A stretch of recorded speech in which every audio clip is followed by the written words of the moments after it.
کہ انشاءاللہ میں جنت میں جاؤں گا، اور امید بہت مضبوط ہے میری، اور کیوں نہ جاؤں انشاءاللہ، کیونکہ ایسوں کا دامن پکڑا ہے، ایسوں کا۔ لوگ کبھی کبھی مجھ سے کہتے ہیں، میں تقریر میں سنتا ہوں، میں بھی کبھی کہتا ہوں کہ سکندر، مقدر کا سکندر، مقدر کا سکندر۔ میں نے کہا او سکندر کیا اوقات رکھتا ہے ہم لوگوں کے سامنے؟ سکندر کیا حیثیت رکھتا ہے؟ سکندر اور اپنا کیا تقابل ہے؟ لوگ کہتے ہیں وہ کیسے؟ میں نے کہا اتنی محنت کی اس نے، آدھی سے زیادہ دنیا فتح کی۔ کیا فتح کیا اس نے؟ مل کے بولے کیا فتح کیا؟ آدھی سے زیادہ۔ اور جب دنیا سے گیا تو خالی ہاتھ گیا، جنازے میں ہاتھ خالی تھے۔ میں نے کہا اس کے مقدر میں آدھی سے زیادہ دنیا ہے، اور میرے مقدر میں نبی اور آل نبی اور اصحاب نبی کا دامن ہے۔ توجہ کر، فرق کتنا ہے؟ اس کے ہاتھ میں آدھی سے زیادہ دنیا، میرے ہاتھ میں آمینہ کے لال کا دامن، اور پھر وہ خالی ہاتھ گیا۔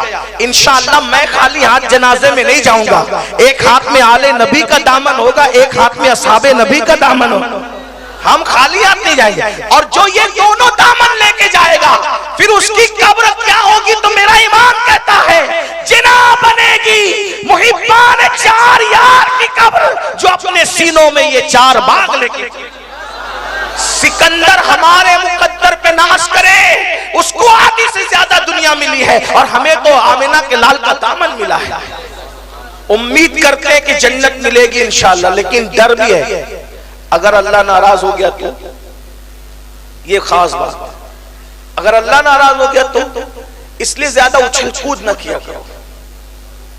جب نبی کے بیٹے کو اللہ جہنم میں ڈال سکتا ہے، بات میں اینڈ کی طرف لے جا رہا ہوں، عنوان یہی کہنا تھا، میں نے ابتدا تمہید کے طور پہ باندھی تھی۔ جب نبی کے بیٹے کو جہنم میں ڈال سکتا ہے، جب نبی کی بیوی کو جہنم میں ڈال سکتا ہے، میری بہنوں کی بھی توجہ، کیا لوگ بھول گئے؟ او حرام کے لقمے کھا کر کے اپنے آپ کو جنتی سمجھنے والوں، شراب اور جوئے میں ڈوب کر اپنے آپ کو جنتی سمجھنے والوں، عورتوں پر پاپ کی نظریں ڈال کر اپنے آپ کو جنتی سمجھنے والوں، پورے ہفتہ مسجد کا منہ بھی نہ دیکھ کر اپنے آپ کو جنتی سمجھنے والوں، جنت کے ٹھیکیداروں، تمہیں اس بات کا احساس ہونا چاہیے کہ جب لوط علیہ السلام کی ایک بیوی کو اللہ جہنم میں ڈال سکتا ہے، نوح علیہ السلام کی ایک بیوی کو اللہ جہنم میں ڈال سکتا ہے، نوح علیہ السلام کے ایک بیٹے کو اللہ جہنم میں ڈال سکتا ہے، ہم کون ہیں بھائیو؟ ہم کون ہیں؟ ہم نہ نماز پڑھتے ہیں، بلکہ نماز تو دور کی بات، ہم تو پاک بھی نہیں رہتے، کھڑے کھڑے پیشاب کرتے ہیں۔ ہنسنے کی بات نہیں ہے، ہنسنے کی بات نہیں۔ میں سوچتا ہوں یزید ناپاک تھا، پلیت تھا، امام حسین نے اس کے ہاتھ میں ہاتھ نہیں دیا۔ بھائیوں ہم لوگ کھڑے ہو کے پیشاب کرتے، قیامت کے دن کیا ہمارا ہاتھ اپنے ہاتھ میں لے لیں گے؟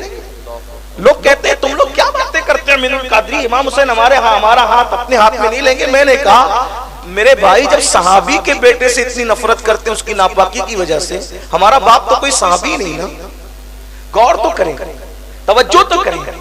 یہ شاعری کی دنیا اور ہے، لطیفے بازی کی دنیا اور ہے، ہاتھ میں ہتھیلی پر چاند اور جنت دکھانے کی دنیا اور ہے، قرآن اور حدیث کی دنیا اور ہے، سچائی کی دنیا اور ہے، صداقت کی دنیا اور ہے۔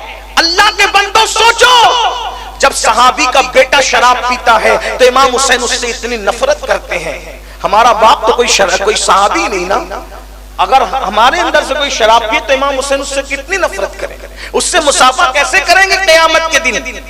جوا کھیلنے والوں سے مصافحہ کیسے کریں گے قیامت کے دن؟ تو سن لو، جب نبی کی حضرت لوط علیہ السلام کی بیوی ایک بیوی جہنم میں جائے گی، نوح علیہ السلام کی ایک بیوی جہنم میں جائے گی، نوح علیہ السلام کا ایک بیٹا جہنم میں جائے گا، ہم کون ہیں؟